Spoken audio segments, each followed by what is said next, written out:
Hello, welcome to the Hairdresser Strong Show. I'm back again with Shawn Leonard. My name's Robert Hughes, and I'm your host. Shawn Leonard is a former salon owner in Georgetown, DC. We heard his story from aspiring stylist to salon owner, and then we heard some of his pros and cons of salon ownership, the things he liked, things he wasn't crazy about, and some of his advice on what it means to be a salon owner. Now we're going to hear if he knew what he knew now, what things would he do differently? So in a way, this is an extension of the advice that he would give an aspiring salon owner. So what's up, Shawn? What's up, man? So you were saying that last conversation we ended with you saying that your main advice for a aspiring salon owner is like you can't just be busy and well liked. Like there's a lot of other things that go into it. So if you knew what you know now back then, like before you were starting or while you were a salon owner, like what type of things do you think you would have done differently, or things that you think looking back you're happy you did, etc. Sure. I think there was something I just recently reposted. It was something like I've made a lot of mistakes along the way, and I'm willing to make a lot more. Yeah. Nice. And so meaning like, I did, along the way, and life is one of those things where you step out in faith and you do, mistake wise, in my ownership, I would say, arguably love and fear cannot coexist in the same room, and operating out of fear is probably the biggest mistake I ever made. How do you mean? Explain what you mean by that. So, in my ownership and my ethos of ownership and everything, I had a handbook and lived by that handbook and all that kind of stuff. And as things kind of got rocky or stressful or whatever, I started to like let that chip away at me after almost 10 years. I started letting my standards like down. Gotcha. And out of fear that people would leave or, not like me or whatever it was, Right. And that was against my boundary, it was against my boundaries. And at the time I knew it was against my boundaries, but I let it go instead of kept my boundary, Yeah. I mean, I like that. That's good. So like stay true to yourself. And if you set something up, like, stick to your guns, and if you're going to change something, maybe, that's okay too, but it should be done with a clear mind and in a structured way, and not just like letting little things slide. I mean, I see that all the time. You start to let the little things slide, and before you know it, you're beholden to each individual's demands. Yeah. So love and fear, Yeah, that's good. Yeah. What type of things, for example, were things that were chipping away at your, this space that you designed, and your handbook, your operating procedures, and etc., or even just even your culture, your business culture? Like what things were chipping away that you were letting slide? Like basically, I want to know what were the hairdressers demanding, because I think that it would be eye opening to hear. Sure. Or wanting to do differently that didn't fit with your culture that you wanted. I honestly think that part of the tension was this new idea of like booth renting, coming into to play. People not wanting to adhere to business operational hours or stuff like that. Like I don't have a client till 12, and I'll come in at 12, and I could go off on my own and do it my way, like this threat of that coming into play, And, Right. and at the same time, that person you would like, say, okay, fine, come in at 12. And then you'd have like a highlight, like balayage or whatever call last minute. Yeah, And you, always. and you don't have anybody there to do it.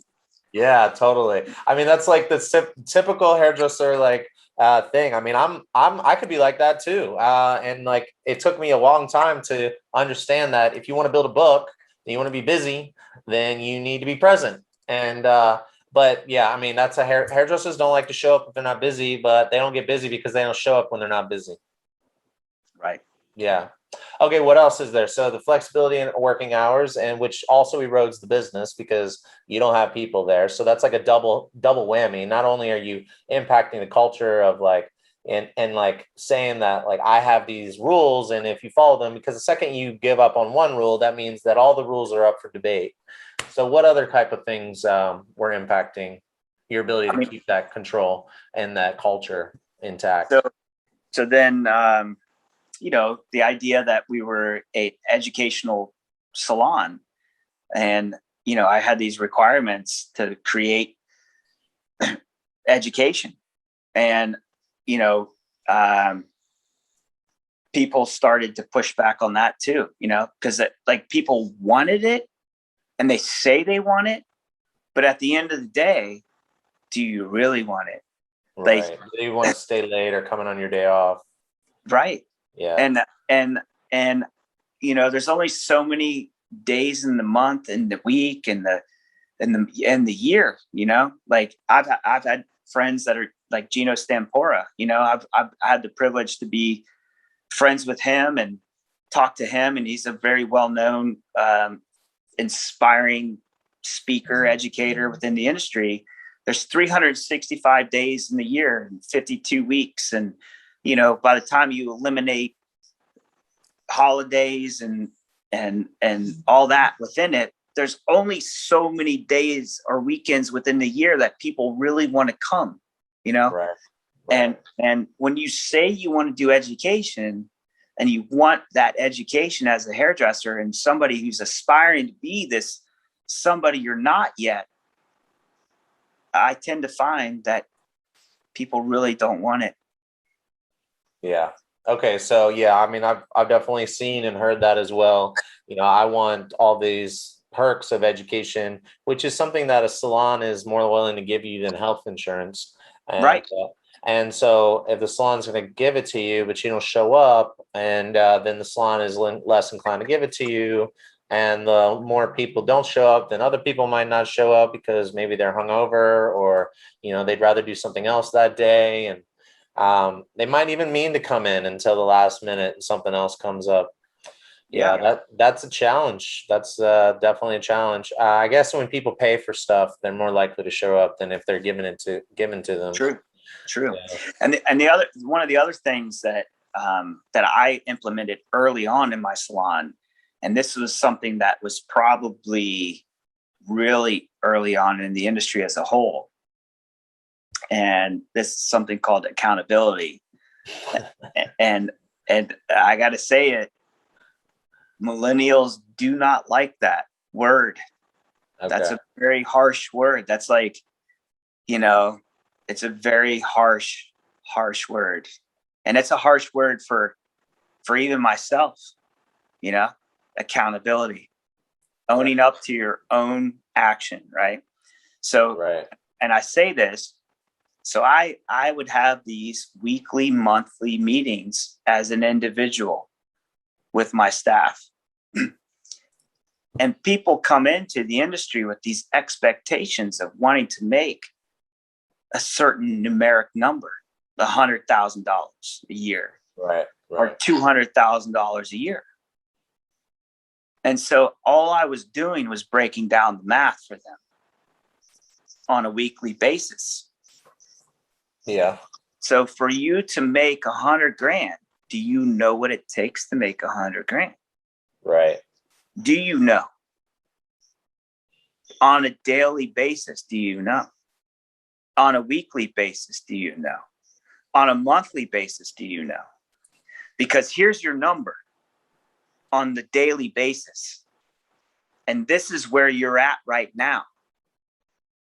You're like 60% off of what you need to be on the daily to be where you want to be, where you're saying your mouth wants to go and your feet want to go and your eyes want to go, but your actions right now are saying differently. Right. That's a harsh reality. Yeah, it is. It is a harsh reality. I think you're right for anybody. People don't like to hear that that what they're working towards is not going to get them what they're working to. Like the work they're putting in is not actually getting them to where they want to be. And it is a tough. It is a challenging conversation to have. And so if knowing what you know based on that, I would be curious, do you have any words of wisdom or advice for aspiring salon owner or a current salon owner dealing with the same problem? Yeah. Do not deviate from your vision. Do not deviate from your goal. Do not deviate from yourself. Yeah, that's good. There's a reason and a purpose why you feel what you feel to be the owner, to be the captain of your ship. Right. Do not deviate from being the captain of your ship. Yeah, that's good. For anyone or anything. Yeah, that's good. All right. Well, you all heard it here from Shawn Leonard, a successful owner of Salon for almost a decade in Georgetown, and his lessons learned as a salon owner, as a stylist, and I would say it sounds pretty spot on. How can you build a successful business if you allow the people that work there to kind of do whatever they want to do if it's in direct conflict with your ability to grow and maintain a business, such as having a staff available to take walk-ins and call-ins, last-minute appointments, but also just a general organization and structure of expectations and accountability. And so, if you all have any questions or want to talk more in depth, is it cool if they hit you up? Anytime. Oh, awesome. So I'll leave his handle. You can DM him, and also you can also just message me and say, hey, can you connect me with Shawn Leonard? And I'll make an email introduction to you. You can email at listen@hairdresserstrong.com. All right. So before we finish, I like to wrap up with a laugh. Finish with a laugh. Sometimes these conversations get so serious. So what is your most embarrassing moment behind the chair or with a client? Oh my God. It's not a funny story, really. It was a tearful story, really. So this client I have, it was the most painful experience as a hairdresser possible. And you would think this would happen in your beginning of career, but this happened actually not too long ago. Okay. And this client of mine was one of the most wealthiest, powerful people in DC. We had the best, we still have a relationship. I'm just going to throw that out there right now. She loves me dearly. I love her dearly. And she actually personally funded my son to go to the Netherlands, flew him to the Netherlands and all this stuff. So I'm talking your best client in your mind that you have. And for whatever reason, I don't know why, I've done the treatment on her multiple times through the years, color, whatever, blah, blah, blah. Organic straightener melted her hair. Oh, wow. And it was one of those situations that made no sense at all. Zero. All of it. And I did everything to the T, compromised hair, blah, blah, blah, 10-minute, whatever. And I went to go rinse her and hair just started shedding. Uh-oh. And you had to close it. You still had to close the hair. So I'm telling her, I know this is going on right now, but I don't know what's going on. And I don't know if something's changed. but something's the matter here, and you're just gonna have to trust me. Otherwise, we're gonna lose more hair. And I had to shut the hair down. Had to put the closer product on and go through the hair. Was it like a relaxer? It was, yes, it was. Okay. Okay. It was so it was like the keratin type. It was like a keratin type product. I don't want to. It had a neutralizer? Yep. Okay. So you put the first part on, melted the hair off. Yep. Then you still had to. Okay, so you're okay, got it. So you're doing that. I'm sweating, and tears are coming out of my eyes, and the whole nine. Yeah. And that's what keeps me coming back for more. This industry. Yeah. So how did that end up? Like, what was the result of that? She sued the company. Oh. I don't know what's going on. That's why I'm not naming the product. Gotcha. So, it's ongoing. And like, I know that I did everything right. And I don't know if it was like a medication change or like pH change, something she's put on her hair that I didn't know about. Right.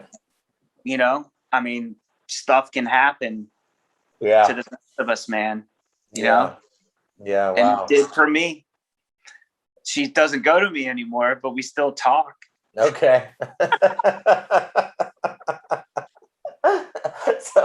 So there you go. Like, just watch.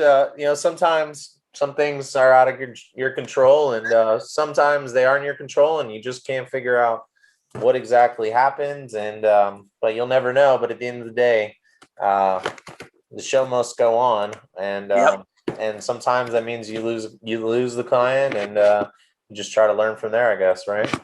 Yep, exactly. All right, cool. Well, I appreciate you taking the time, and look forward to sharing these stories and lessons learned, and I'm sure a lot of people get a lot out of them. So thank you again. Thank you, Robert. All right, man. Well, you enjoy the rest of your weekend, and I'll talk to you later. Sounds good, bro. All right, bye. Bye.